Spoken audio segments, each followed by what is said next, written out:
Hey guys, it's Casual Friday, and that means it's Medium Nancy Matt's Friday, and today's topic is how did your spirit guide select you? And if she gets done in time, she's going to do some free readings for you guys. We'll be right back.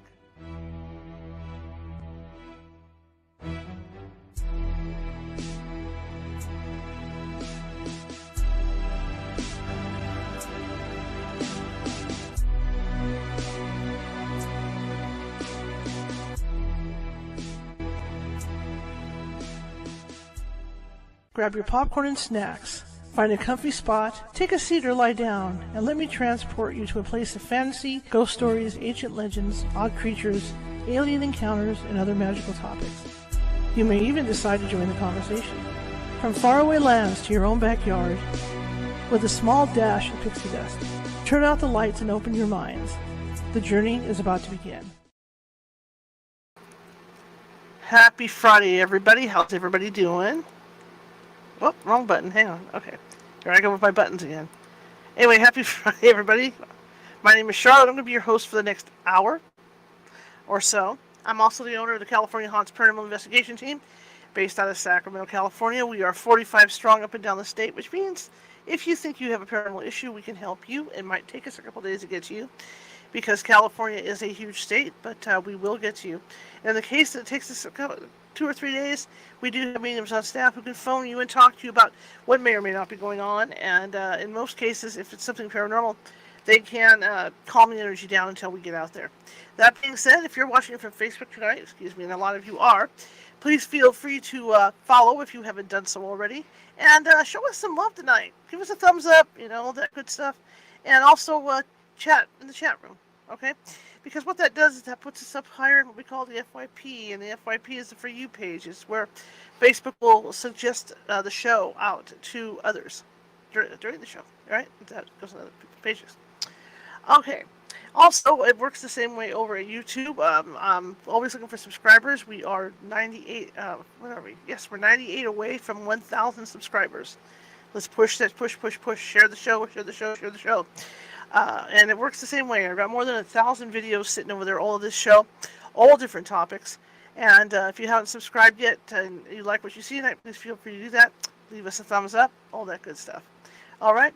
And Twitch, same thing. All the social media places work basically the same. So the only one that's kind of different is TikTok, which we're not on tonight. We do TikTok on Sundays, where you will have where you have to double tap that screen for likes. Okay? All right. That being said, it's been a wild week. Been a hot week. It's cooling down a little bit. Big announcements. I have made the first change to the Patreon. So for level 1 people, it's $5.50 a month, which averages out to 18.5, around 18.5 cents a day to be a member of the Patreon. And we offer some really cool things over there. So I will put a link on here. I don't know if I did on the bottom of this. Usually I put a link on the description. But I will put that link down there after the show, so you guys can go back through and check that out, because we're looking for members to join up over at the Patreon. Because what's happening is that YouTube, in its infinite wisdom, denied me for monetization. And I have to do something. We're trying to support the show and keep it going. And so we want to do it through the Patreon. And we've got some really cool things planned for the Patreon and for Patreon members, okay? Including a new Saturday night show, which will probably air once or twice a month, and it's a ghost story show. So you guys can email me in your ghost stories, and of course I wouldn't use your name, so it's cool, but I don't have to use your name. But you can email me in your personal ghost stories experiences, and I will tell them, and we're calling it Ghosts in the Dark. Ghost Stories in the Dark. So that's going to be starting up, and that is that's probably going to be a Patreon only thing. I'm not sure yet, but yeah, Ghost Stories in the Dark. So be on the lookout for that coming up as well for the Patreon members. So head on over to our Patreon and sign on up at 18.5 cents a month. Also, you get access to our Discord, because there actually is a ghostly groupie Discord, and so we have our own private chat room, which is kind of cool as well. You guys can talk to me 24/7 if you want. It's all good. All right, today is Casual Friday, and I was going to wear this haunted Hawaiian shirt. In fact, a friend of mine has ordered me a Disneyland Haunted Mansion Aloha shirt. So that's en route. It's en route. So yeah, I was hoping it got here by now, but it didn't. So I was gonna go Aloha Friday on you guys. But since I didn't do that, here I am just wearing my basic black, and you can still tell I've got a little bit of a bruise. Wrong, it's backwards. A little bit of a bruise still left underneath my eye, and there's a little bit on my eye as well.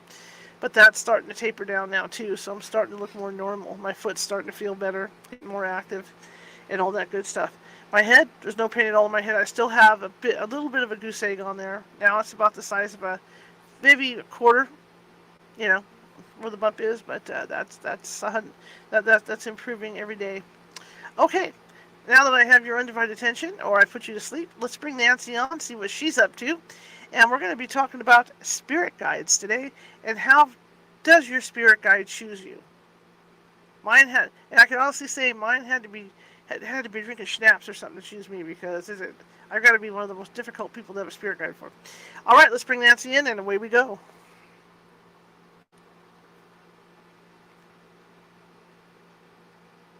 Uh-oh, can't hear you. Hang on, we got some audio issues going on, you guys. Give Okay, us a minute. unmute me. Yeah. Is that We got her. punishment at your end? I can Can hear you you. hear me now? Huh? Yes. Yes, I can hear you now. Yeah. The settings, I had to have it. Anyway, um, I think Too we've many, all too, wondered if you know what? It's too many damn buttons. That's all there is to it. Too many damn clicks and buttons to have to push all the time. I'm trying to simplify my life. Thank gosh I have friends who say, modernize, Nancy, you wouldn't have so much trouble. And I go, oh my gosh. Yes, it's been warm, everybody, and I was out running around today in 102 or 3 weather. So hopefully in a week, I do feel like the second half of September is going to be cooler. We probably may have one big storm that in California, Northern California, we're not expecting as heavy a rain. I think it's coming out unexpected. I'm not sure I know what that means, but time is sometimes hard. I just feel like the earth has wobbled and then we're getting fall weather probably a month early. But Yeah. anyway, why did I choose this? Well, in the you kids don't know I moved again. I moved back. Such a long story, and God's in charge, not me. The divine has a plan. I don't. I'm following their orders. At some point you go, really, and I really do love what I do. I was going to try to find a piece of paper that I came across, and I think it got filed somewhere else. Um, so I came across a piece of paper in the early 90s. I was assisting in classes, the Universal Christ of the Master, Spirit of Grace in Citrus Heights, California, and mom and pop, the Reverend Ollie and Ken Keck, K-C-K. He passed away probably 10, 15 years back. I don't know, 15 years back.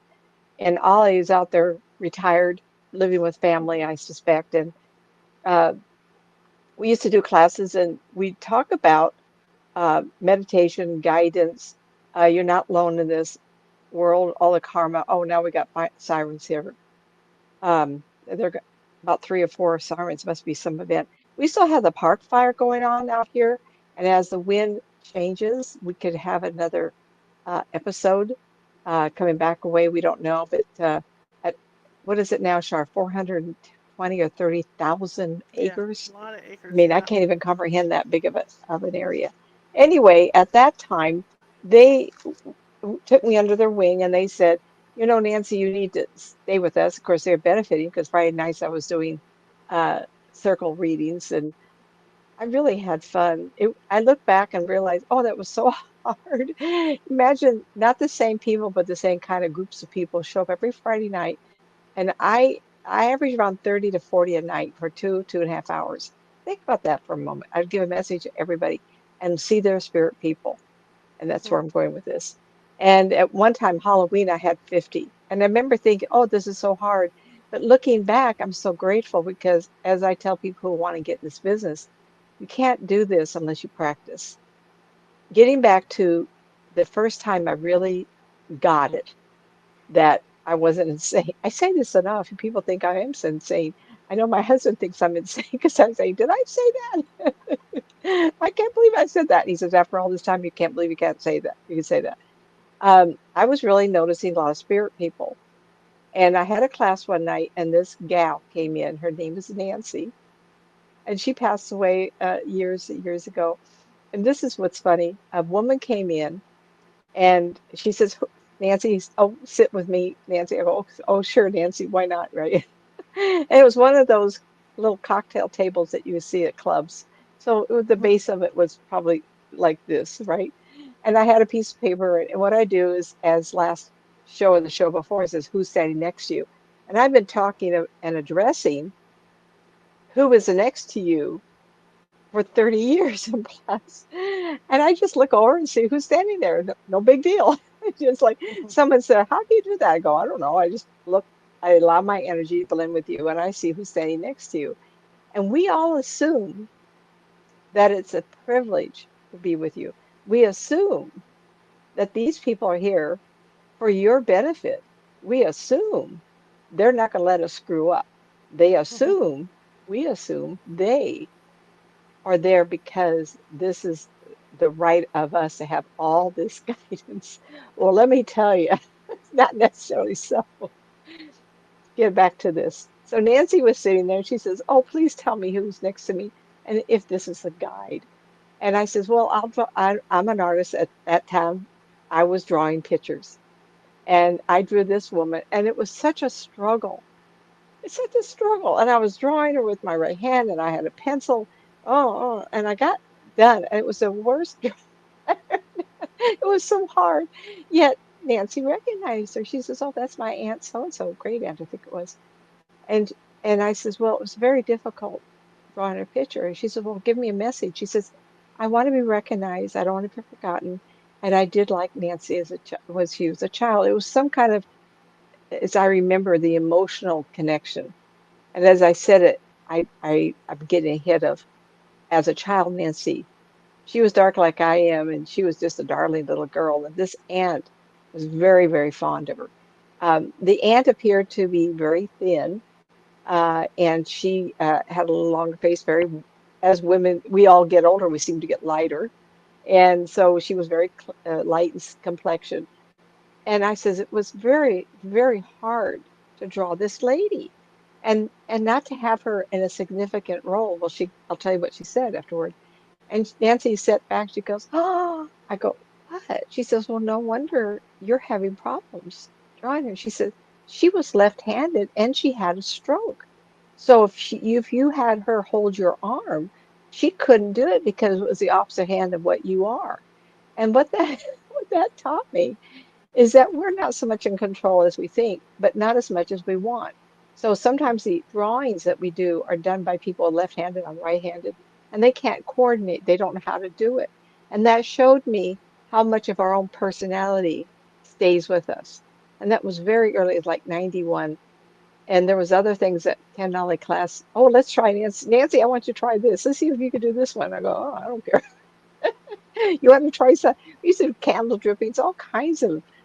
Oh my gosh, this story is getting back to spirit guides. When I started seeing the spirit people, it seemed to be a predominance of very close family, people who loved us. The attention that they were getting was a constant "I love you" and "hug you," put your arm around me, kiss me on the cheek. I feel like maybe that happened for me with my whoever's in here. Maybe it's the guy standing behind me. Wouldn't that be fun? Mhm. I can't do myself. I can't look in a mirror and say, I know who you are. I remember my mother showing up. This is a love interest for me. I was on stage in Sierra Vista, Arizona, doing a class on past life regression. I almost fell off the stage. She showed up. I always explained to you the Indian of her. She was very petite, black, dark hair, black eyes, and these eyelashes that were forever. And she never weighed more than 103 pounds at 5'3", and just a thin little thing. And she was beautiful. And yet it wasn't a guide for me. It was an admiration of my mother saying, oh, look what my daughter's doing. And she wanted to be on stage with me. And I find if I go to somebody, if I go to Shar, there is not necessarily a guide there always. And so Mhm. I want to back up and determine it on who you are. what your plan is in life. I want to give you some ideas. We're going to cover a lot. If we don't go an hour or if we go more, then we'll see what happens, okay? And one Mhm. of the expressions I've used lately is, why did you choose this life? Oh, I do believe in reincarnation. I didn't before. I know we survived. Oh, that's been proven to me so often. And I know I'm not crazy. I did a group of 15 people. It was part of oh my gosh, our what group was this? You and I were on once and then I went back one time. But anyway, this group of 15 people. And I talked to every one of them. It was fabulous, describing the people standing next to each other. And Mhm. 99 out of 10, most of them, I would say 14 out of 15 knew exactly who I was talking about. And this one lady, she really was lovely. She had blonde hair. She was to the left of my screen. So if you're watching, you'll know who it's you. And I started describing, I did say this in an early show, maybe 4 or 5 months back. And I described a group of people, and they were all in 1940s big jacket, man jackets, like the big wedge. He had a fedora on. It was very handsome hat. I don't know who you're talking about. No such thing. I don't have anybody around me. I go, really? And I was on talking to somebody else. She started screaming onto the Zoom. She says, oh my God. I turned around, looked at my computer. She was looking at her genealogy, her ancestry in the Jewish side. And I was describing all the people that didn't make it through the war. And Mhm. these men were standing in front, and they were not her guides, they were her teachers. They were there for her to do the research because we do not want to be forgotten. One of the problems with people pass over is they'll follow you around until somebody says something. If they are accidentally, like I can pick up conversation sometimes, uh, Mhm. osmosis just by being around somebody. But I found that if people are who have been lost, not necessarily find their body, but you'll find the essence of them. It was probably 4 years ago. I am part of the group, and I have to admit I'm not very active. Find me Mhm. too, people who are lost, kids who are lost. And so a group of psychics from around the world collaborate together to find lost peoples. It's a wonderful group. I just don't have the energy to do so many. I think at one time I did 10 people once. Anyway, I was up there, and this girl who had drowned, um, very dark hair, very, maybe I'll mention it. She had a white dress on with ruffle going around the sleeve area, white eyelet, uh, a little dress. She looked young, no more than 14, 15, but if she's older, it looked young. And she had been in water. And she showed up at my house. I go, who are you? Like, I can't hear, right? And I tried to get her to give me an idea. The problem is, what culture is she from? What part of the United States is somebody from? Clearly not a guide, but she took on that role of wanting me to help her. So the role can also be reversed. The problem with that is, um, I still am haunted by how she looked. The small bodied female. We would call it sleeveless dress, but with her, it was a ruffle going around the arm. So if anybody out there recognizes this girl, and her hair came to the shoulder but was wet, curly, curly, wave, wave, wave, going down, straight down, and clearly she'd been in water. But anyway, I want to not get, I'm a storyteller. No, it's not because I'm older. Someone say, well, you're older, you can't keep a thread going. Yes. But I wanted to ask each of you, and this will help determine if you think you should have guidance. Who is your guidance? And yes, relatives can be the guidance. But if you let a relative do the guiding, they'll do it with their intent of what they thought you should do versus someone who's been designed for you. Okay. So why did you choose this life? Um, on YouTube, the channel LMN, one of my favorite channels, Reincarnation Children, Verification of Past Lives of Children. A lot of those, just type in children's reincarnation stories, you'll get tons and tons of very, very young. Mhm. Go ahead, Shar. You want to say something? No, I was trying to figure out how to get this thing on without it taking our names off. I don't know why it did that. Taking our names off. Yeah, My where name's like not. you know Oh, normally oh, it says Nancy Matz down in the corner in my name.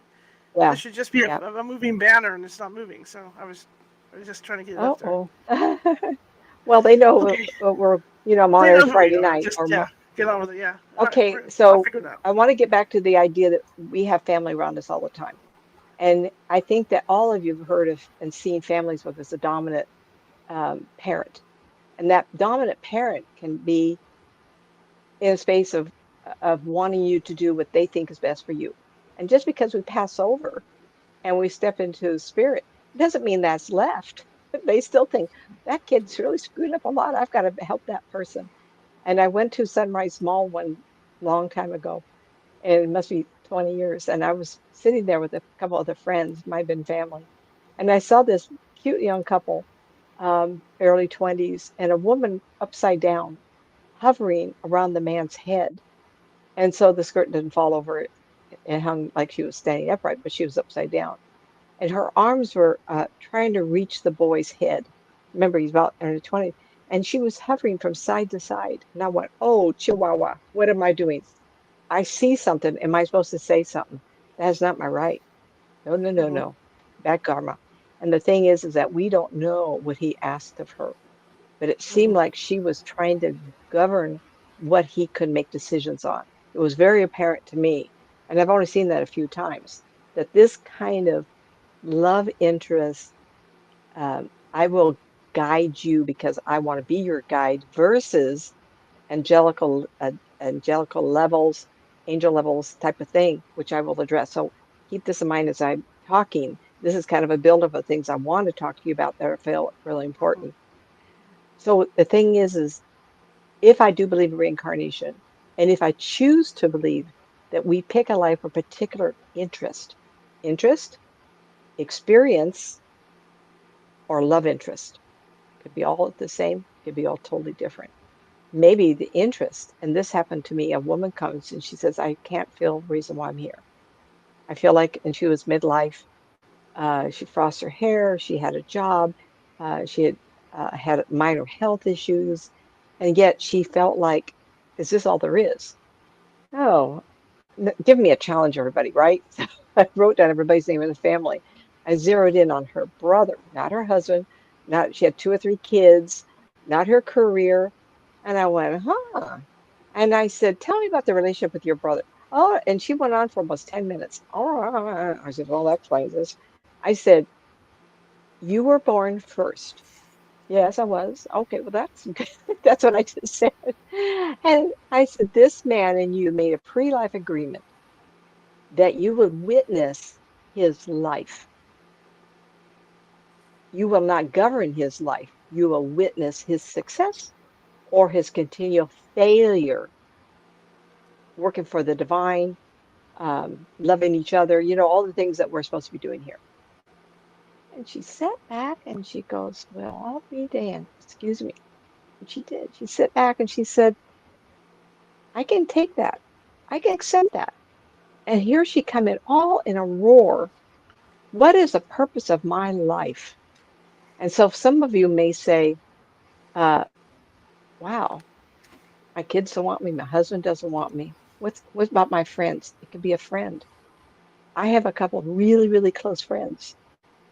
And I talked to a friend and I thanked her for listening to a situation that's come up in my life. And it's not like it's terrible. It's just that when even myself, you sit in the middle of something and you feel like you're at the bottom of a well, and you go, well, let me think here. I can't see the clarity. So that's why we network with people. Maybe she, being born after me, is here because we have a rapport and we just banter. Who knows? Who knows? And she had a child, she's got grandchildren. So clearly, I'm not there only for her. Yet, I've done a couple past life regressions for her. And that's a story for another time.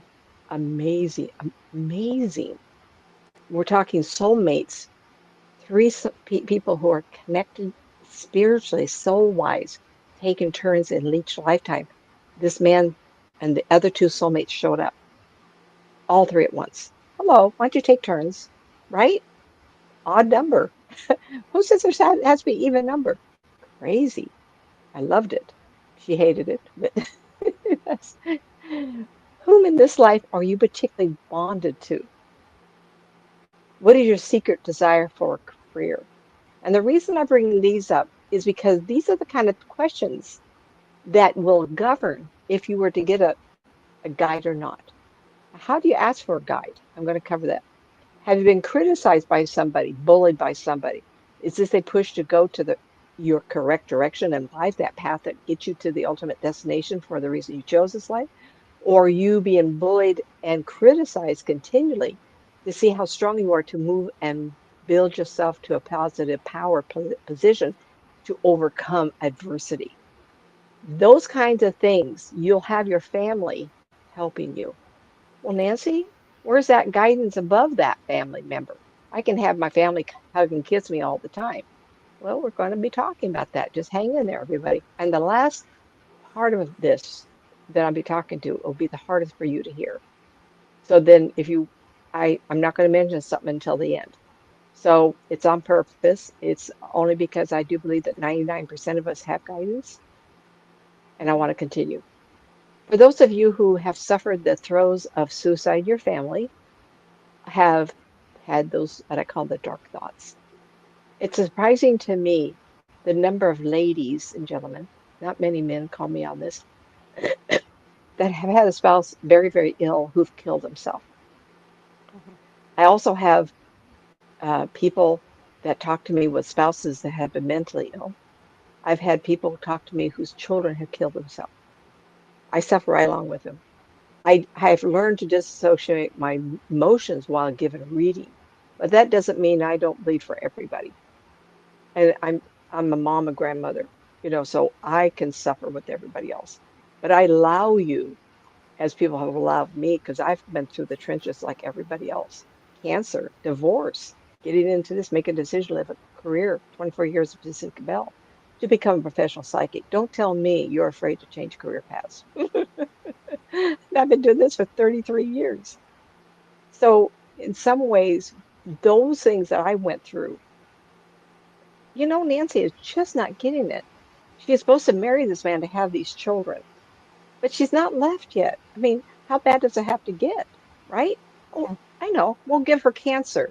It'll scare the bejesus out of her. Maybe she'll get it then. I did. 6 months after treatment was, well, from November to July 1st. It's not a big window, but April 30th, my birthday, treatments just that stopped, and I left July 1st.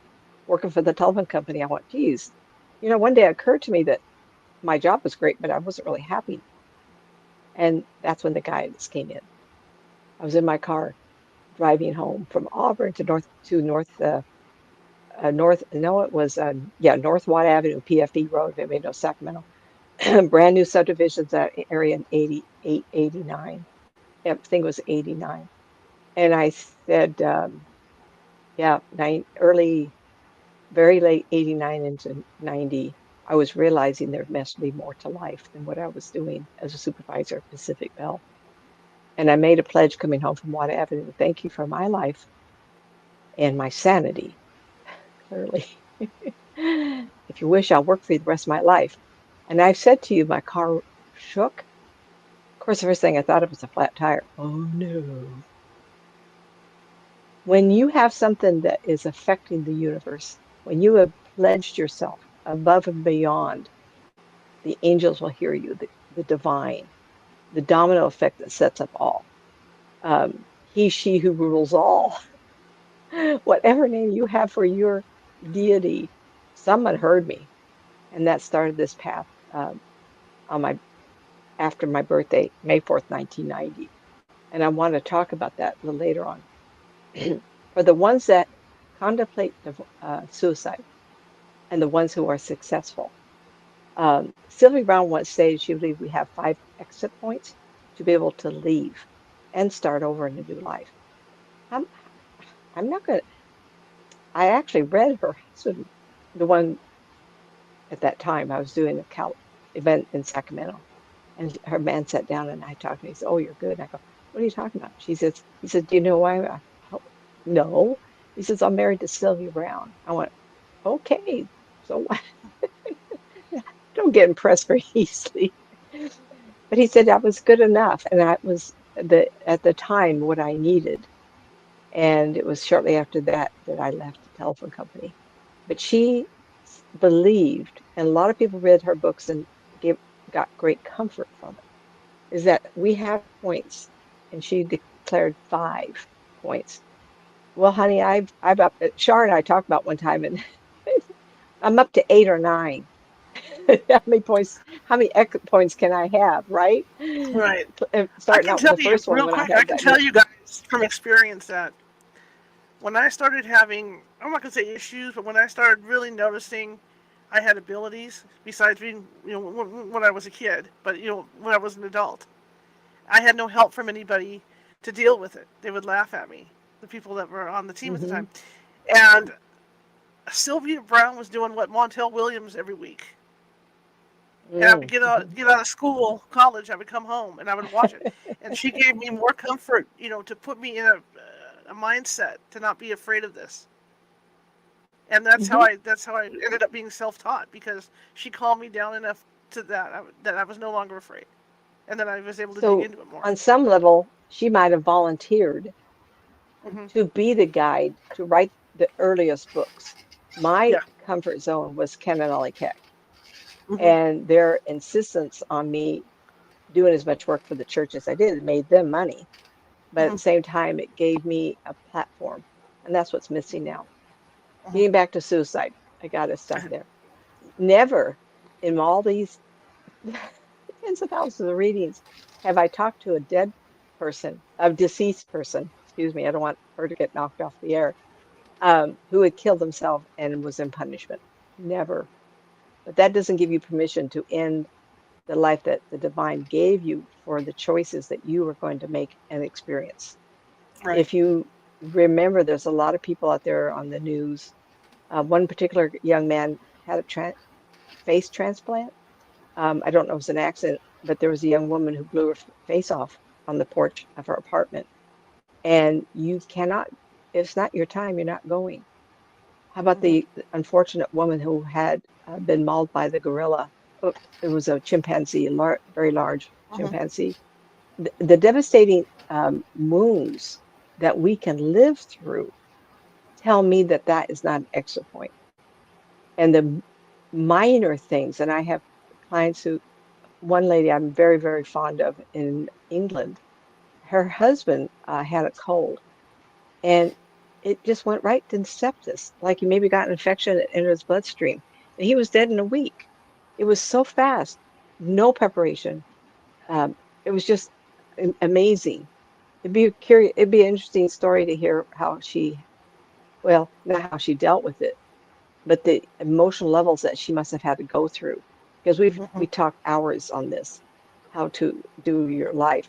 At the same time, when my father was killed at 33, I do believe he chose this as a short lifetime. We would have moved that very next morning. Everything was getting packed up to move to Florida. He was going to open up an art studio in the colony over there, southern Miami, Florida. I would have had a totally different trajectory of my life, and it would have been a Florida versus Northern California. And yet, I I grieve that he's left, but we all became stronger because of that. So I had a lady write me, and she was very gentle. She says, "How can you talk about early death, especially in children?" And I was very kind with her and very gentle. And I said, I have family, kids, and I don't want anything to happen to anybody. But we do not have choices. We don't know why that child was born or the reason for the child to be here. For those of you I had a client had a stillbirth. They call it a child born sleeping, and yet the emotion that that woman went through up to that birth was amazing. Can you imagine it's every year pregnant, all the pats on the back, the child, what do they call it? A child, like a wedding, the gift giving time, whatever what's that called? Baby shower. But all the people giving her love, that's an experience. Even if you don't have the child, you went through that. Now, if the child dies, which I'm just talking about something very sensitive to me because I wouldn't want anything to happen. I did have miscarriage in life, so I know what that feels like. It was totally unexpected. you go to a place of grieving. So that one soul had a lifetime of emotions in 9 months. It was with the mother entire time and then was able to leave and start over somewhere else. Amazing if you think of it that way. Mhm. Uh, so, uh, so if you're not at an X point, you cannot go. You will have to live with the results.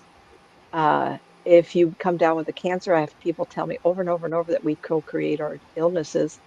I don't know about that, only because cancer and Graves' disease, which I suffered greatly from, my mother, oldest sister had both of those. And I look like the Indian, my grandmother's Indian side of the family, and so is she. So I look like Aunt Coral, and Aunt Coral looks like her mother. My mother has a coloring, but she looks like the English side of the family, very petite, very small boned. So there is, I believe, a genetic predestination, you're inclined to have something, genetics you can't get away from. Mhm. Um, so I do believe that. I encourage people, the first time hearing someone talk about reincarnation, I think the innocence of children is the best way to go. I've had so many experiences with past life regressions that I've given in my own life, but I'm an adult. And someone say, "Oh, you just make it up." Well, I'm creative, but I'm not that creative. But you can't take that from a child. And how many times have you read or seen or listened to a YouTube or of a testimonial of a 2, 3, Mhm. 4 year old, and the child comes up to the dad and said, "We lived here one time. I was your daddy." It's like, or your grandpa. It's like, well, I was 3 years old. One young man was talking just the other day. I saw it on a news link. I take a lot of newsletters, and the 2 or 3 year old was visiting somewhere, and they said, "Well, this Mhm. is where they're visiting overseas." And the boy went over there and said, "Oh, we used to dig ditches in there, trenches." He called it trenches, and we had this. It talked about some kind of a, I don't know what it was, a combination of powders. But then the gases came in and killed us all. Here is like 2.5, 3 years old. Really? I didn't even know children could have vocabulary that good. I certainly don't remember my kids having a vocabulary of being able to say trench, and the gases came in and I died. Really? Oh, it's amazing. So the ghost in my child, verification of children's past lives. Once you get to a place that they're wondering, wow, did they make that up? I doubt it. Do the parents write some up to get the attention? No. And the reason is that the complexity of the conversation, if it did happen, that traps that attracts us to want more. And once you Mhm. start wanting more, you'll get more answers. There's too many people out there, and too many people say, when I was little, as I said, I had near-death experiences, probably all of about 30 seconds. And I always dismissed it because it wasn't like a big deal. It wasn't even exciting. In fact, for a little girl, I was so ill from having my tonsils out. And I looked up to this great big woman hold my hand. I'm thinking, you have to remember, in the years I was that age, I didn't have a TV until I was 12 years old. So at 7, I didn't watch TV, or we didn't go to the movies. We didn't have newspapers to look at. I had no exposure at all to a church. My parents were Christian Scientists, and after he died, she moved up Northern California, and I was very sickly, didn't have medical care, and then the first thing my mother did was get my tonsils taken out. So that night when I bled out, I looked at this lady and I go, "Who are you?"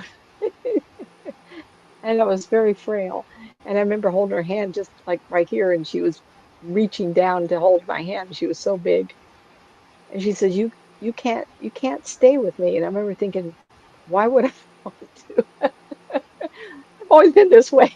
Of course I would say that.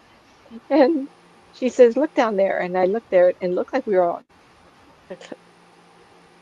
something white. I would call it clouds for lack of a better term. And it opened up and I saw two small children playing at a fountain in the front yard where I was living with my mother. And they were both dark hair, brown, not dark like mine, but brown hair. And I thought, well, who are they? Well, my daughter had two children who looked just like them. The girl first, the boy second. And so somewhere as I grew up, it's like I relive that every time I go to it. I relive looking down. I relive looking up at this lady all white with the shoes that women wore in the 40s and thinking, who are you? and she would show me children yet to be born. I had to have my husband meet me to have that child grow up to have those children. Amazing. Why would I make it up? It's too short, too sweet, too mystifying. No grandeur, just a little tiny girl holding great grandma's hand. I love this stuff. The last one I just saw a couple days ago. There's two of them. Little boy, 6 years old, said he had written a movie, and they started talking about it. He said something like Gone with the Wind, like something to do with the wind. So they brought the book, and they said, "Oh, that's me. I wrote that book." Really? 6 years old, right? Another one I'd like you guys to look up. He was on the channel YouTube LMN. Now, this is not deviating from guidance. What I want you to do is get to a comfortable place of believing that there's more to the universe than you're sitting in this chair or driving, and realizing that if you can open up and think through how a child's innocence can be talking about a life prior to now and be prompted to say words that are not in their vocabulary, what else is possible? The other one, which I paused for a moment to say it, was a little boy in Australia. I think he's in the west side. I'm not going to say Perth, but I have clients there, so naturally I would think of that. And as he was 2 and 3 or 4 years old, he used to say he was a princess. And as the child got to be 3 or 4 years old, the parents started thinking they should ask questions. And she said she died and that she left two little boys and they live on the other side of the world. Yeah, yeah, you got it. Wow. And then I thought to myself, and why is she in Australia? Well, you think about her life. Now she has a chance to live in the western part of Australia, as far away from the country we suppose that she's part of. So you want to look up the little boy who thinks he's Princess Diane and past life regression, past lives, and you will find something. Um, I believe we all have these kinds of spirit friends. We have people that influence us, our decisions. We have people that calm us down, the kiss on the forehead, the pat on the back, and you're Mhm. sitting, you're in turmoil. All of a sudden, you feel not alone. You're comforted. Isn't that wonderful? I mentioned this before, and I want to say, I know I'm running out of time, but I want to really cover this a lot, and Shara's given me permission just now to do so, is that I have not seen a lot of angels. I have seen never been born, those entities that are on the other side, and they choose not to absorb a personality so they could be pure energy to guide and hold you safe.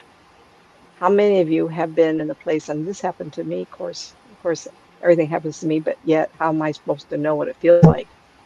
I was at getting my nails done on Watt Avenue across from McClellan Air Force Base, and the little gas station was at the other end. And so I went in and got a soda, got in the car. I was driving a Toyota Corolla. I backed it out, and then I couldn't put my feet on it. I couldn't go forward, couldn't go forward. And the gentleman, he had seen me every week for a lot of years. Hello, what you doing out there? I go, I don't know, I'm good. And I waved back. He goes, okay. He went back into the store. And just then I heard the sirens. And there had been a start of a police chase at the most northern side of Watt Avenue. I heard it earlier, but didn't pay attention. And then I heard squealing of tires. And he came into the parking lot and threw the brakes really hard. So I looked to my right and he was twirling around. Guess where he stopped? Yep, 10 feet in front of me. And so when he stopped, the police caught up and they surrounded all of us. I sit there going, wow, I'm in the middle of of an adventure. If I pulled forward, all the skidding, all the turning, he would have crashed into me. I felt compelled not to move forward. Clearly, do we all get that kind of guidance? Are we all turned in every minute after getting soda at a gas station? I don't think so.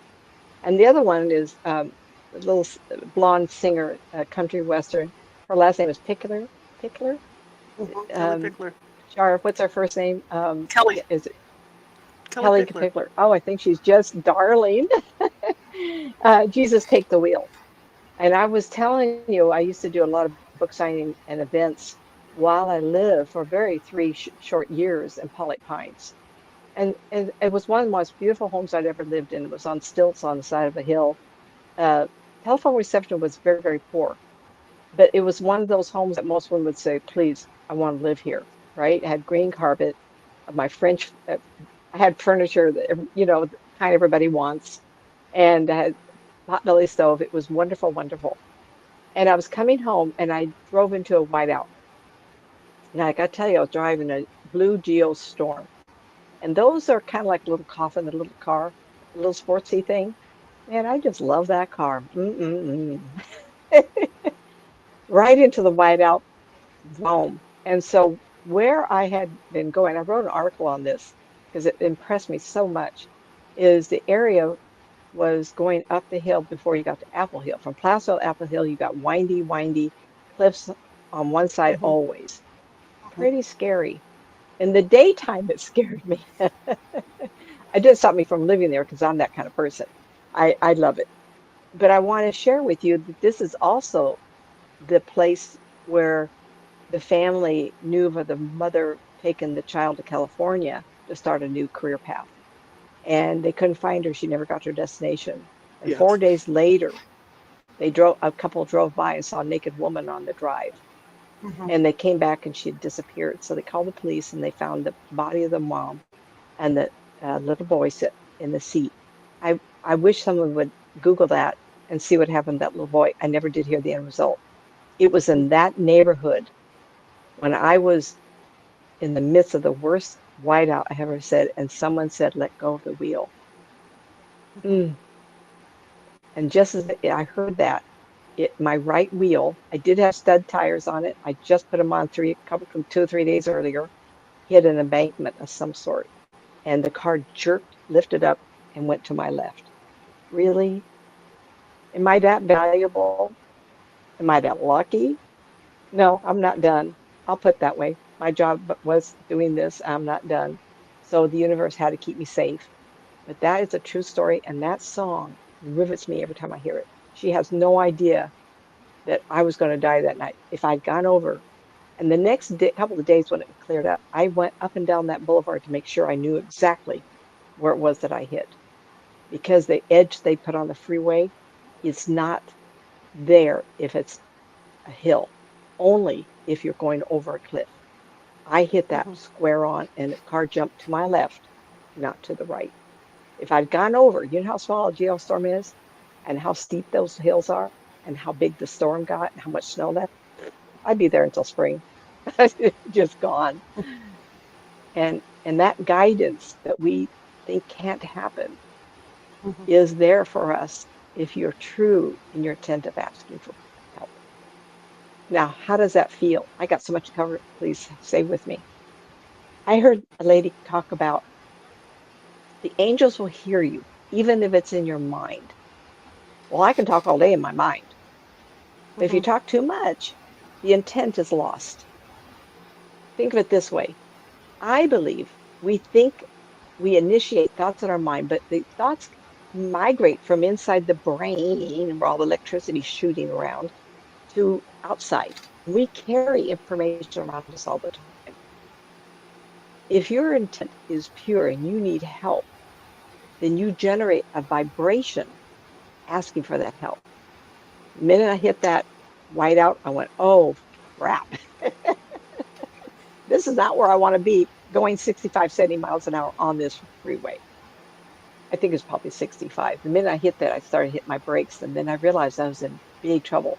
I couldn't see anything. Let go of the wheel. I went, really? Probably the first few times I didn't object. And it saved my life because what I asked was help. Help. That word help have its own net vibration. How many of you walked into a store or work at office and you walk in, you go, oh, someone's in a bad mood in here. Those thoughts are no longer in that person's mind. Those thoughts are being jetted from the body of discord. You're going to pick it up. So will your spirit people. So will your family. So will the potential guidance. If you turn down that guidance and you're going to be that person who creates that mess, then you're going to have to fix it on your own. If your intent is true, how many times have you walked around and all of a sudden you feel love all around you and you see sparkles and butterflies for women, not you guys, men, that energy of lust, right? And you think, where in the world is that coming from? And you see this little couple way on the other side of the auditorium in the school or a restaurant, and they're holding hands at a table looking into each other's eyes. Or somebody, a woman is reading a book and fall in love with the character. That eminence of radiation. Now, what's good about that is that you'll attract good people to you who identify with that and love it with you. You're going to pull to you, if you're looking for a mate, that love interest. So it's not necessarily what's in our brain, it's how our brain generates that energy that sends that message to the universe. If you're true, that question, that belief that I need help is clear and pure for the people that that can help you will show up. Um, I do believe of angelic spiritual guides, levels that oversees and give direction to those whom they think would be a good choice to be sent to a particular guide. A particular guide will come to you. There is some sort of determination, and that happened to me also. Um, but through the dark day of your soul, you may call to them. And remember, I said how you really give a pure thought. So one lady comes to me, I want to talk to my husband. Well, I'm going to tell you how to do it. You go home, you put a picture on the table, you get the house quiet, you focus on him, how he used to feel, how he used to think, what, how you smelled him, how you felt in his arms. Guess what? He's going to hear you. He will, and he will show up. Oh, he showed up. I felt him in the kitchen. It was wonderful. I said, what happened? Oh, I wrote out couple pages. I just started reading, and he didn't answer him. I says, you think he could? Why don't you start with one thought and energetically get your answer? Oh, it hadn't occurred to her. If you're going to overwhelm the guides, you're going to overwhelm getting an answer back. Your life energy is transfixed into a pure level of need and desire and acknowledgement for a knowing of them. Big sentence. I just sat down and typed this all out. I don't know if I remember everything, but sometimes I'll Google, but I didn't on this. You can start this level by entering a meditative state, not when you're driving, please, but anytime you're home and you're relaxed and you have a desire. Oh, Shar, what? Oh no, that brought a chuckle. Sorry. Not while you're driving. Um, yeah, right? You can start this level by entering a meditative state. Ask for them to come forward to you, and they will eventually make themselves known. And most of the time, people say, I smell a floral. My husband lost his smell with COVID. Yep, yep, yep. So when I smell the skunks around here, he doesn't. I go, well, fudge, right? But I've had people say to me, there is a fragrance, like they say to Mother Mary. Every time she shows up, people smell roses. I don't know that. But I do know that the air will be different, a little lighter, um, a spiritual energy. Remember all the different cultures of the world, all the different religious groups. We'll fix ourselves in a level that is good for us. I wouldn't know other cultures. I wouldn't know how they think or their deity is. So I do it my way, right? And that's the way you get your answers. And those people that hear you, no matter where in the universe they are, if you Mm-hmm. are asking particular guidance on a particular subject, a lady in China I write to all the time, she's so transfixed on how many careers she's had, how many times she's gone back to school. Now that she's 30, early 30s, she wants to be a teacher. She has all this education, but nothing fits the elementary school room. She needs to relax. If you're listening to me tonight, young lady, you got to sit back, relax, and pardon me, and transfix yourself on who you are now in your life, Mm-hmm. and that you need guidance to fulfill your destiny in the classroom. So you need to figure out who you are and where you're going with this. Um, and so this action will often open up your psychic forces. Now, people who've had near-death experiences will say, "Oh my gosh, and people said that to me. Oh, Nancy, you got really sick, and on top of that, in the hospital with appendicitis, in between all my surgeries." Yay. There was a girl in the room next to me when I had my appendicitis in the room with us.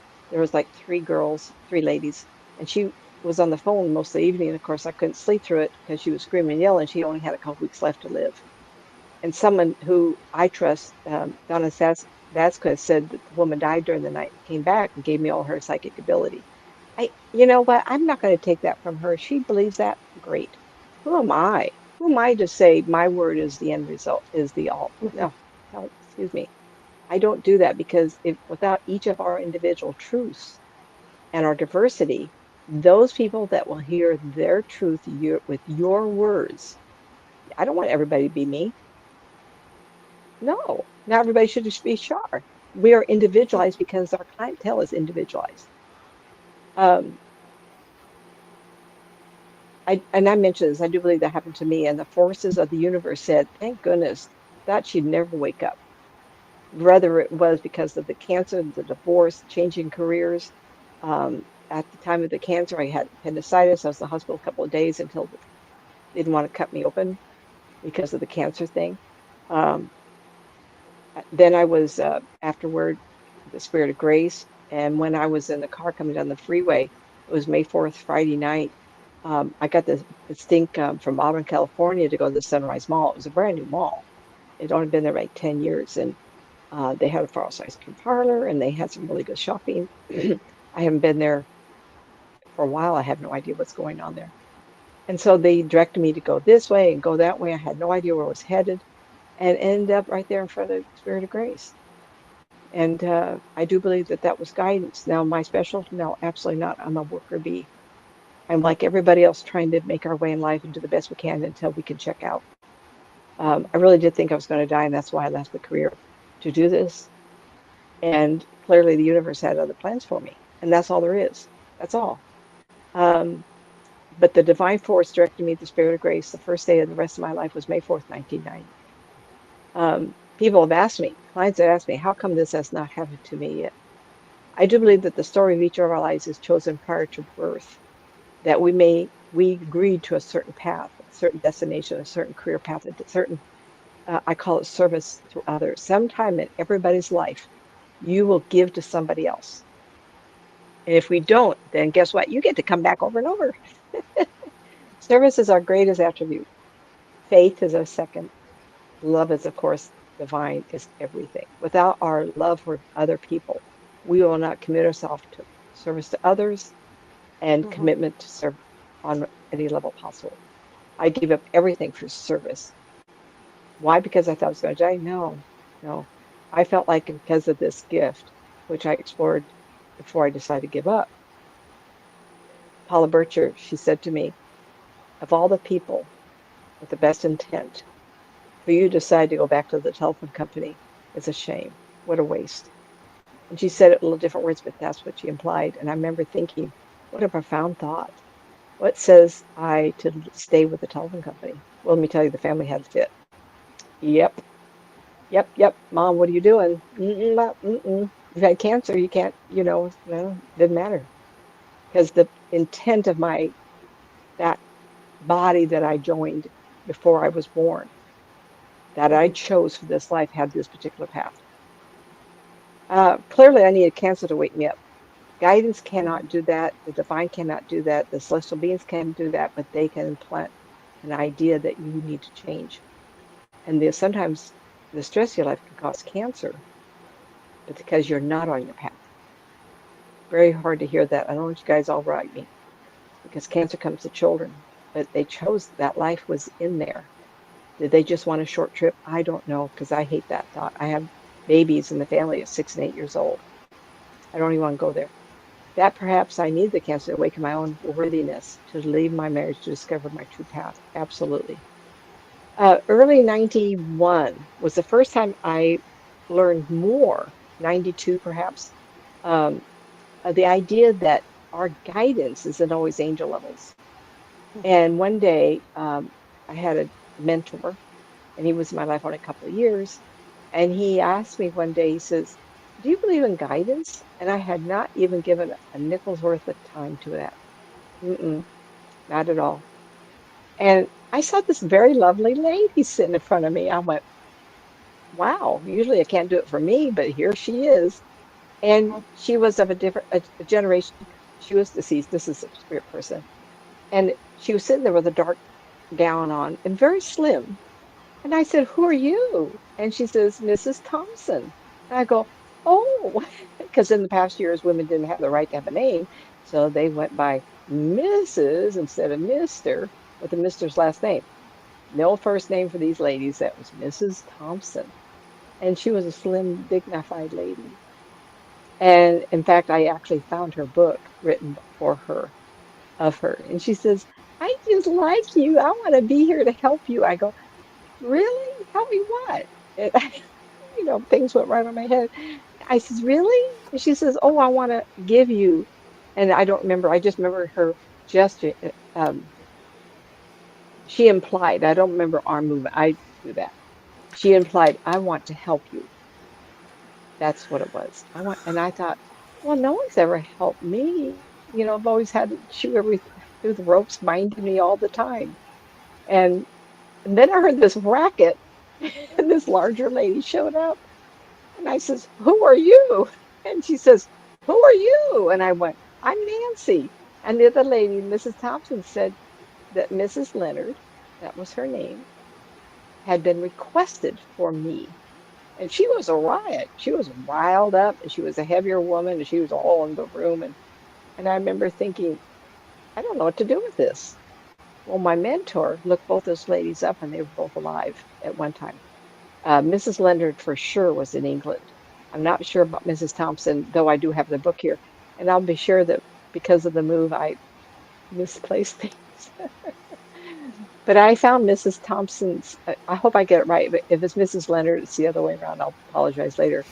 But it was the first time that this sweet lady she just liked me. And how many times people looked up, said to you, "I just like you." I go, "Okay, it's okay." And then Mrs. Leonard, blah, blah, blah, blah. And I thought, well, I don't know about her. But they're the ones that told me to look up some people and read people's stories.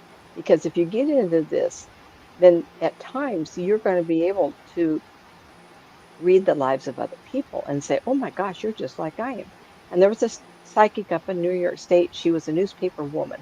And for the life of me, I wish I'd written her name down here also. And she was a newspaper. And I read her story, and she was very articulate, very strong personality.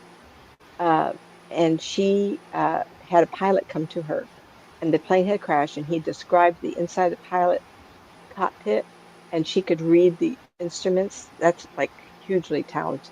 And he told her what broke on the plane, and she went told the aviation peoples, and she was right.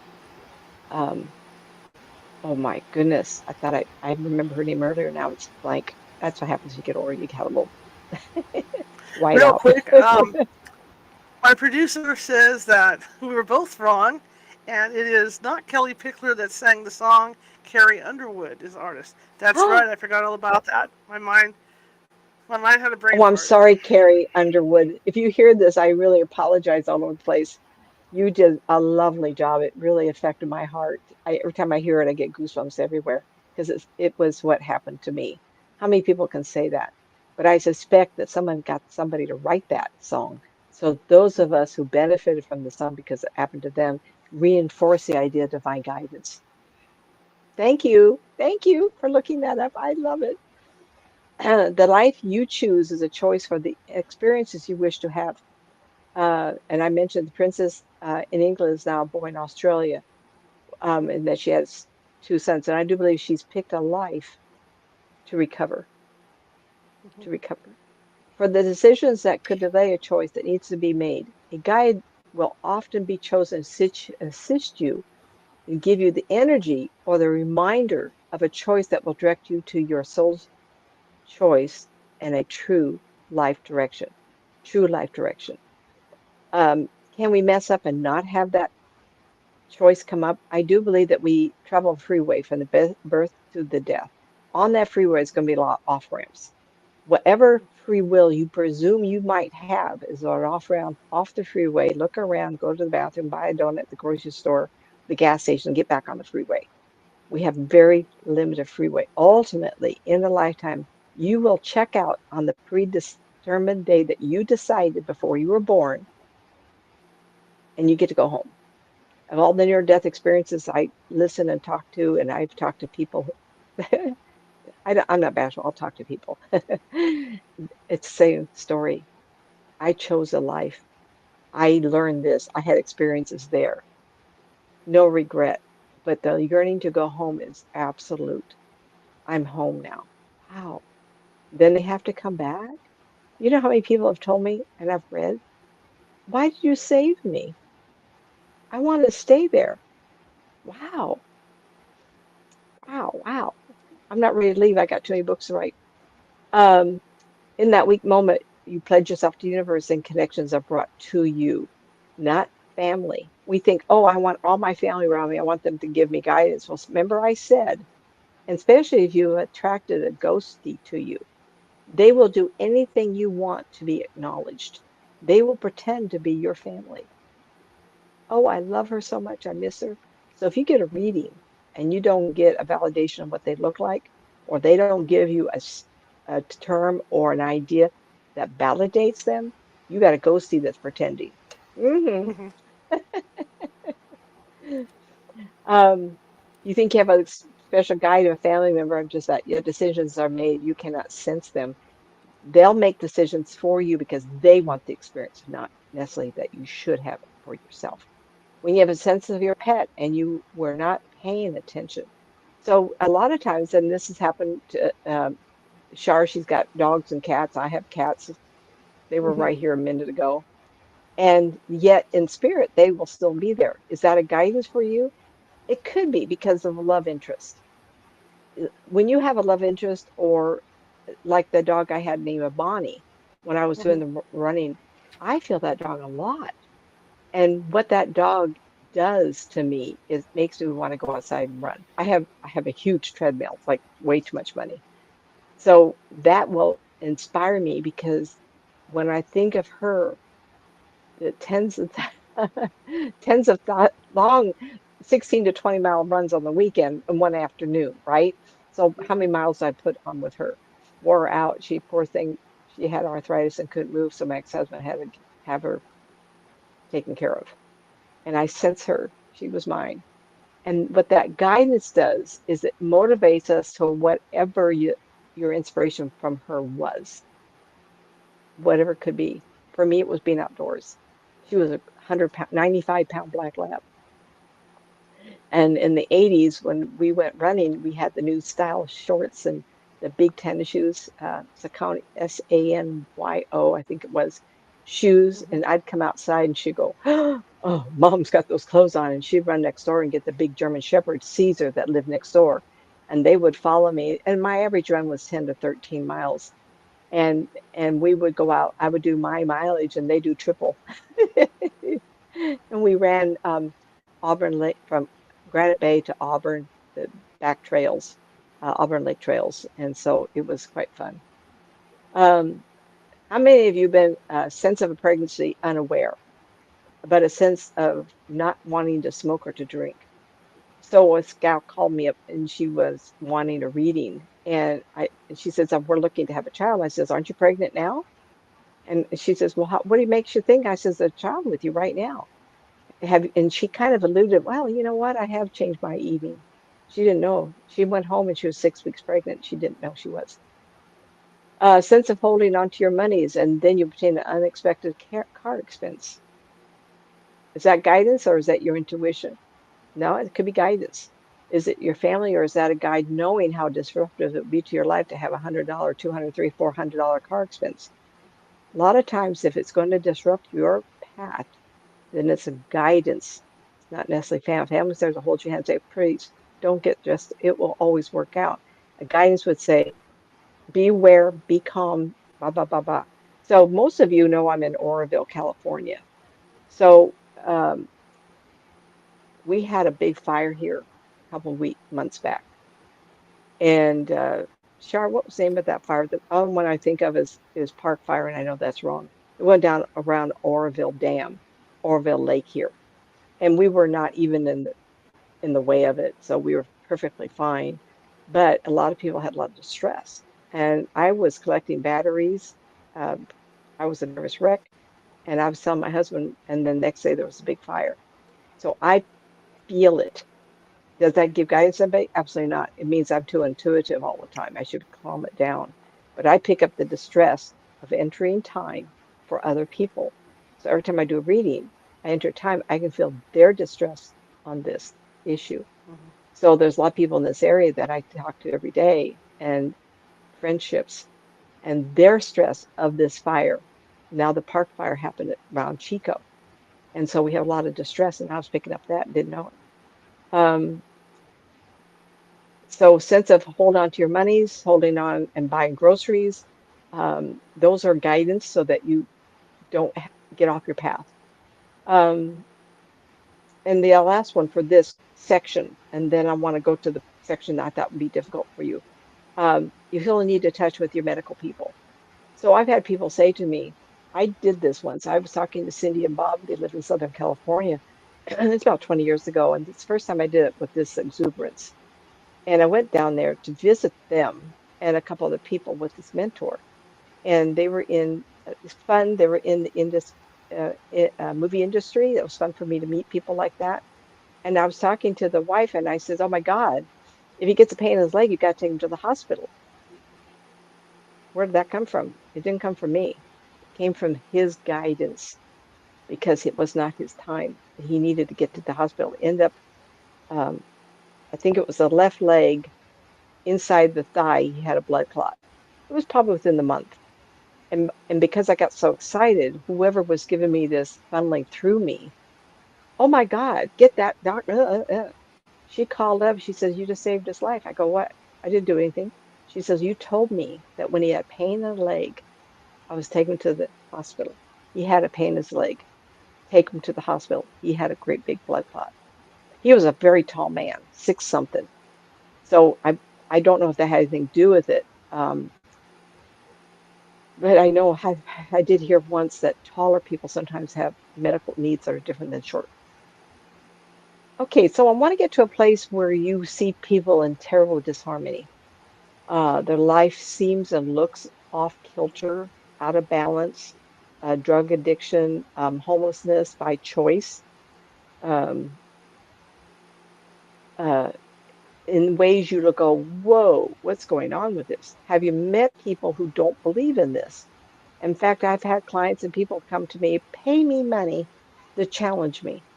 And one time I said to somebody, you're paying me for arguing? Can I not help you? You want to see, want me to tell you who all standing next to you is calling you a fool? So I believe those people that don't and can seek out, I don't think God would give this gift to somebody for us not to use it. If you are on the verge of being enlightened, which I could tell you couples and couples and couples where the husband had no belief, and now I have a couple, he was top military man. He talks to me. He just thinks I'm a lot of fun. Well, this is real. Hello. So anyway, if there's a difference, there are people who pick a lifetime, discord, disharmony, loss, poverty, in jail. And then there's others that don't go down that road, but they seem utterly lost most of the time. You kind of wonder, well, what did they pick that life for? And I have come to realize that I did meet some clients like this. And it was particularly interesting. It was a group of people, and I remember this girl, brown haired, younger looking, and she says, I feel nobody around me. I feel utterly alone. I can't keep a man in my life. I seem to have discord with my parents. My friends come and go. No one stays. The people listen. Oh my God, that sounds like me. What happened? These are called independents. And now I have independent peoples in my life, yet they're intuitive or they do have help. There are some people that say, in the past lives, I got distracted. I got bullheaded. I asked for help and I received help and I ignored it. You know, you've heard that story of the man on the roof in a flood, right? Mhm. You got a guy come by in a rubber raft. Can I help you? No, no, I prayed and God send me help. Then the fire people come by with a bigger boat. No, no, I'm fine, fine. And then a helicopter shows up and he turns them down. And then as he's drowning because the house has now gone into the water, he yells to God, "Why didn't you save me?" And God calls down. He says, "What do you expect? I sent you a raft, a boat, and a helicopter." Believe it. You can get help, but if you will not accept it, if you're going to do this journey with your decisions alone, and there are people out there who have asked for that, they feel utter alone. Like I always feel people around me right now, yet I can't see who they are. At least three. They seem to be side of me, female, and the energy behind me. I don't know for sure who that is. Do you choose to wing it on your own? And I use that kind of wing it on your own as a softer way of saying, clearly you're too bullheaded to ask for help. Have you met people that will not ask their parents for help? Not monetarily, but emotional stability or just guidance. Those accounted to you, your witness, or to your success or failure.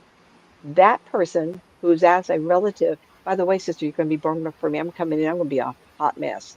Would you kind of watch me? Then when we both get over, you can evaluate my test this time to see if how I did, because I don't want to do this too many times. Absolutely, that's true.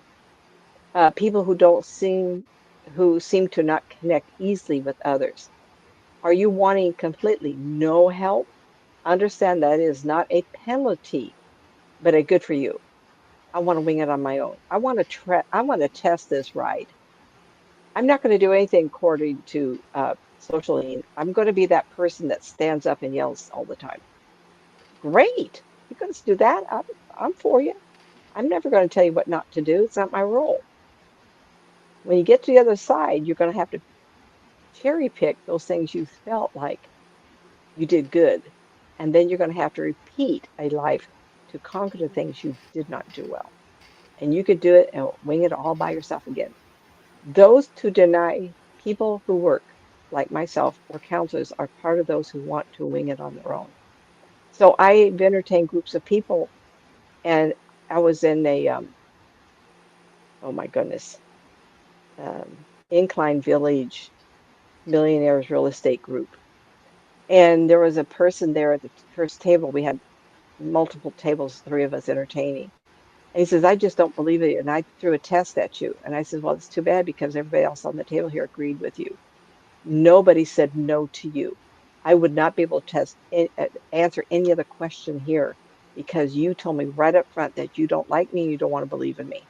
He poisoned everybody on the table. Who could ask me a question after someone at the table said, "I don't believe in you"? And so he gave me a Hmm. false question. The false question was, who of our children is going to get pregnant? In the 80s, early 90s, mid 90s, that was a big deal. So I saw a strawberry blonde woman, young, and those years, it was not acceptable to be pregnant out of marriage. And I said, when your child, now it would be because that child would probably grow into teenagers now, the children.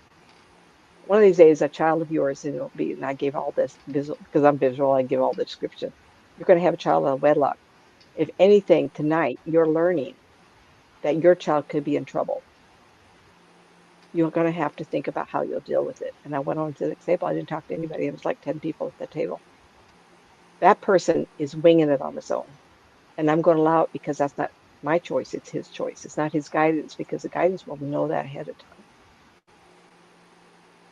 So, summation, your true intent and your true action in requesting help and guidance has Hmm. to be absolute. When I ask for guidance, when I hit the whiteout, when I ask for guidance, what is this world about? Why do bad things happen to good people? I was so good, I was boring. Never smoked, drank, ran around. Did a job loyal to Blue Do, raised kids, did everything right. I got cancer. I was going to die. But it got me. The best gift I ever had was be that sick because it made me realize the value of life and that where you're not wanted, you shouldn't be. Okay, that's it, kid. Did we have anybody in the room? I comments. Push the button. Michelle, Becky, um, Marissa. Oh, Michelle, you're so sweet. Nancy, we have time. Last week you did mention I had a lot of folks around me. You do. It's crazy. But now I'd like to know if my friend who passed away earlier this year is ever around and does she have a message? Oh, you know what? Was she a blonde lady?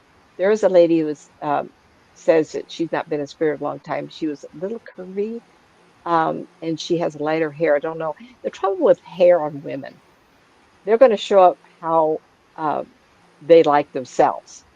So I don't know if this is a middle-aged lady, but this is somebody who showed up, but I don't know if it's your girlfriend or not. Who is my guide in this lifetime? Personal family, Michelle Lee is a brown-haired man is stepped up forward right now. They're showing me, and this man has followed you a really long time ago. Where are you showing me? Um, wow, before the Egyptians. This guy has come back and forth with you. He's come back again. Even though I know you and you're very feminine, you do have a masculine soul, and he says that you two travel together. Thank you. I do feel that way. I'm a witness to someone's life. It's not flashy role, but hopefully a helpful one. Good for you. Medium told me I have two. Looking forward to this. Oh, Medium told you you have two guides, I think, Becky. Um, one is a 60-year-old woman, medium build. She gained a little weight around the hips and in the arms as she got older. I think she got at least until the early 70-year-old range. And she says she's been in your life a lot. And because I see your picture and you look pretty young to me, probably a great grandmother. Look, a lot of family stays with us, but I wouldn't know as a mother or father side family. Let me know. The song Jesus Take the Wheel by Carrie Underwood. Thank you, Marissa, your doll. Um, Nancy, are you picking up my spirit guides by chance? Where are you, Becky? Becky, I'm actually picking up an animal with you too. Get back to me in the chat room if you're there real quick. Did you have a dog that was very friendly to you? Now, you can't always say that. I had a dog that was very familiar to me. Now I have two cats. There's a lot of people who don't have pets, but the minute I heard that, I saw an animal. Um, oh, Kelly. Hello, sweetie. All the Now way here from I mentioned Australia. Western Australia. Yeah, I all haven't the way from seen you. Australia. Your names pop up. Dad, California. Hello, all. Judith, hi. Oh, I love Judith. Yeah, I like the meetup group peoples. Not many of us show up. Wow. Do you know who my guide is? We should have covered this because we think it's going to be the same person. So when I got into this, um, uh, I was shown an African girl as being my guide. And what was made is she had, I should get the picture out because I drew it. And she had beads around her forehead. And she had beads, decorative. And it made me think of a long time ago. And in her tribe, or this group that we belonged to, she was a gymnast. Gymnast, I've never heard of such a thing. But evidently, she would get into trees and she would be able to go from tree to tree. And it was part of the deal. So we take turns being each other's guides for those times when it's important. So people come and go. Is there one guide always? No, absolutely not. Is there love interest, family members? Absolutely. Um, and what dreams may come and demonstrate that you think of somebody, you're going to show up right where they are. They're not always around you because there's other family to visit. Uh, Judith, there's also a man, square bodied, not real tall, 5'10", 11. Um, sometimes men have the larger rib cage, and it goes back to the gene pool of the Neanderthal or the Tines. He did get a little older. I see a bony shoulder area here. So it tells me we lose weight on our shoulders as we get into the 65, 75 range. Um, no beard, no mustache, though he does have a tan. He has thinner lips versus wide lips, but he has a nice wide mouth. Not cumbersomely big, but very pleasant looking. Um, Squarish head, not round, not narrow. So he's a nice built man. Now, Judith, are you a widow? Did I describe your husband or somebody or your father? Don't know who this is, so let me know. Right in the chat room real quick. Um, Kelly, you also show me. I've never seen you, but this woman shows up and she's really tiny, like 5 foot tall. And and she says that she did grow older and she did get heavier. Hippie, also her arms. Um, she says she was in control of the household. People jumped around when she talked. I'd like you to tell me who that is. Uh, Michelle, I don't know what, thank you to what? Who was it I described? Michelle, sorry for my, me too. My son's emailed me some news today about a gift for his daughter, and it took me 10 minutes to read all, blah, blah, blah, and I typed one little sentence out, blah, blah, blah, and it's all messed up. My thumbs don't work. So I'm always saying sorry for my typos. Who does describe everybody? Kelly, you have this sweet woman. She's shorter. She has a very old looking dress on. In the era in the past, women would build a dress, build it, that's how they used to word it. And then as they age or grew heavier, it would stay the same size. They wouldn't automatically build a lot of clothing. She wants me to think not the west side, possibly the middle part of Australia, and then migrated somewhere else. I don't believe she died on the West Coast. She died somewhere else. So I do feel like, and she makes me think that she had hazel eyes. She wants me to look at her face. Thank you, sweetie. She gave me a big old smile. I love it. Um, so Judith, I described your grandmother, perhaps your father's mom.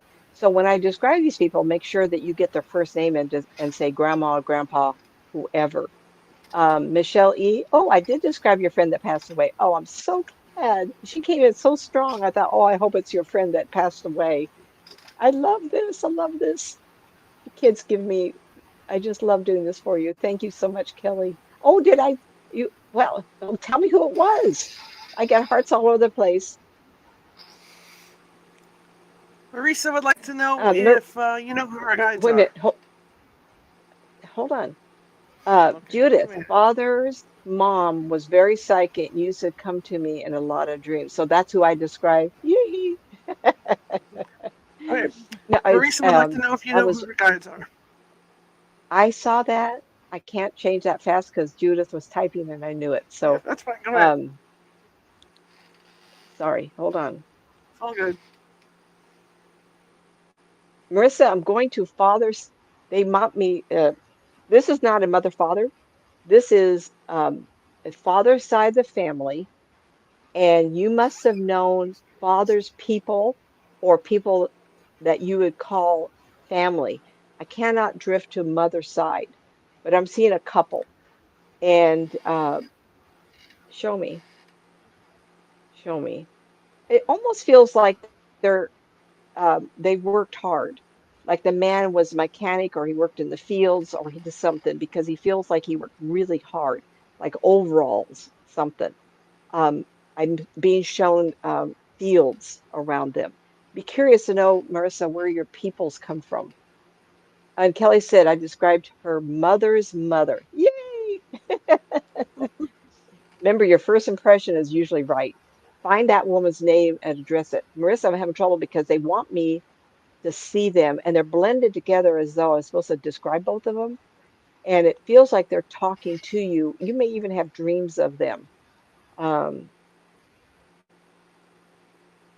Right. Man also may have light eyes.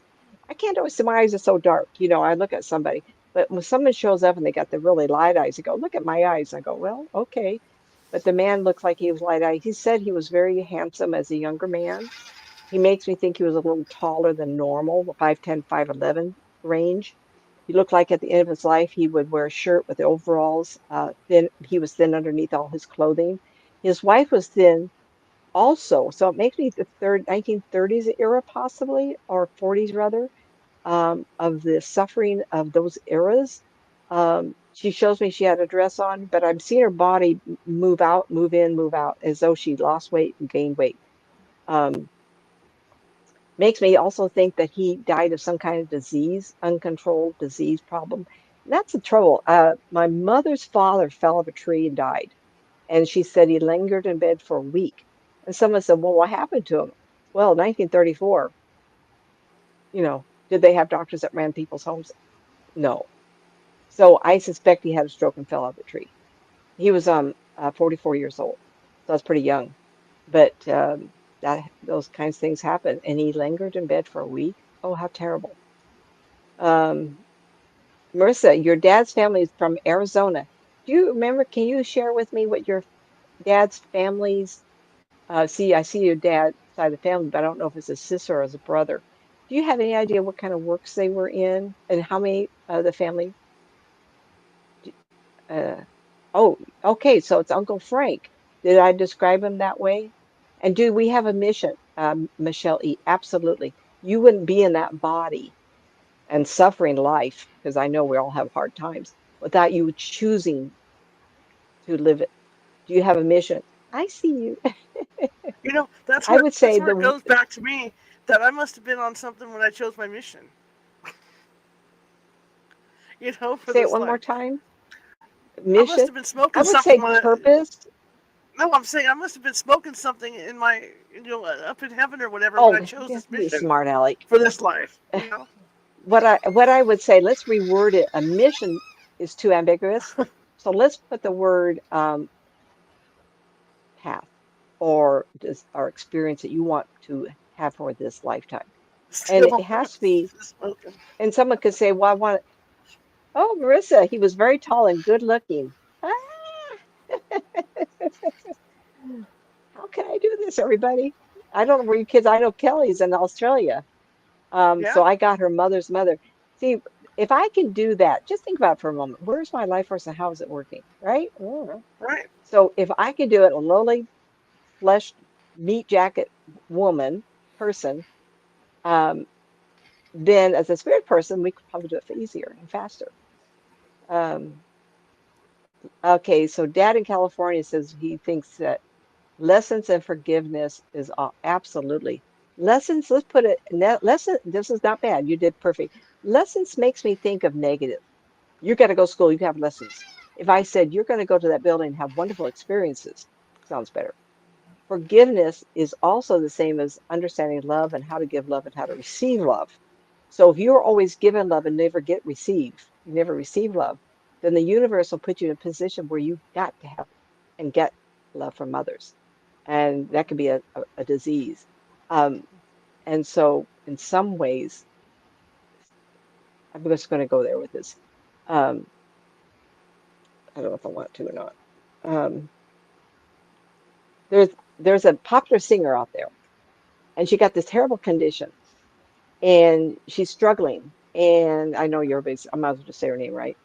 And she gives, and sings. Well, she's got a condition now where everybody's tending to her and giving her love. That is the balance, the teeter-totter. If you do nothing but give out all the time, at some point you will have to receive to understand what receiving love feels like. Michelle E says, "Ha ha, Charlotte." Yep. I there's no such thing as well, we all way past 8 o'clock, dear. Anybody Yes. looking for me? nancymatz.com, Nancy Matz author. Um, YouTube is Nancy Matz Psychic. And pretty soon I'll have my show started. Anybody have a clever title for mine talking about your sessions? Give it to me. I've been spending a week thinking of what I'm going to call my show, and I haven't done it yet. I had fun with you kids in the chat room. Thank you very much. Don't everybody go away. I Um, got things to say here afterwards, so don't okay, disappear. okay, your turn, Char. I'll be Don't quiet. disappear Turn on this me. mic off.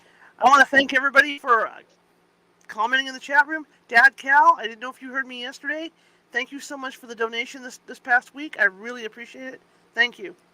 Okay, like I said earlier, the Patreon page is open, and I've got a couple more levels to make some changes to. But otherwise, the basic level, which is 18.7 cents a day, is available to you guys for sign up. It just helps us keep things going here. I'm gonna have like a starting probably sometime next week. I will have like a mid roll ad about that. Okay, so What? yeah, instead of saying it like at the beginning of the show, I'm going to do a mid-roll kind of ad to explain everything that's going on as far as the Patreon goes. Yeah. So I'm going to have this mid-roll ad going. Anyway, I want to talk about next week. I'm so excited. Sunday I'll be back, always for 6 p.m. Pacific, to read the book. And we're getting a lot of views on the book readings now. It's getting really exciting. Monday, mark this on your calendar. There's a famous cat, and this cat happened, and I'm saying happened because this is the past tense now, happened to live in a very famous cemetery with very famous people. I'm not going to say ghosts because they don't want to talk about the ghosts of the cemetery. Close up, Oh, the cemetery the cat rules are. lived for years at the Hollywood Forever Cemetery in Hollywood, and he slept on and hung out at some very famous people's graves. And he fell in love with a tour guide.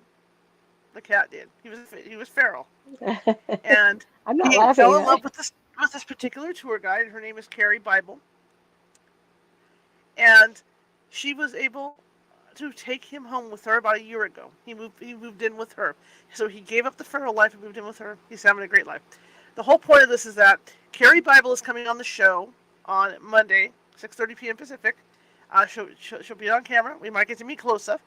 But we're going to talk about, because the agreement is the cemetery, because there's still people who have families in that cemetery. They don't want to talk about paranormal stuff, okay? But we will be talking about the people that are buried there. And to give you an idea who's buried there, if you haven't been there before, we are talking people like Cecil B. DeMille. I believe Lucille Ball is there. I believe, in fact, I just found out, because I didn't know this until I watched this video the other day. When my father and I were there back in the mid-2000s, Judy Garland had like a monument there, but she was still buried somewhere back east. Well, I guess the family decided to bring her out here. So Judy Garland is buried there. So there's a lot of famous people buried there. So we're going to talk about we're going to talk about close-up, and we're going to talk about the people that are buried at that cemetery. Carrie Bible is a great historian, so she's done a lot of research on these, and it's fantastic. I had a great time with my dad, because my dad was born in 1926. So during the height of all those movies, he was growing up and going to the movies and watching these things. So it was like having my own tour guide. When I went through the cemetery, when I saw these names, because my dad went, oh yeah, so and so and so. So you're going to recognize some of the names, and you might not recognize. Actually, both Ramones are there for you guys that are in the rock legends. Both the Ramones are there. I mean, it's just crazy there. So we're going to who are you talking Reynolds. You said that. Who From the was Ramones. Robert From the Monroe, Ramones. Marilyn Monroe? Marilyn, I don't think she's there. Rudy Valentino was there. So Valentino. Oh, the original Elvira is there.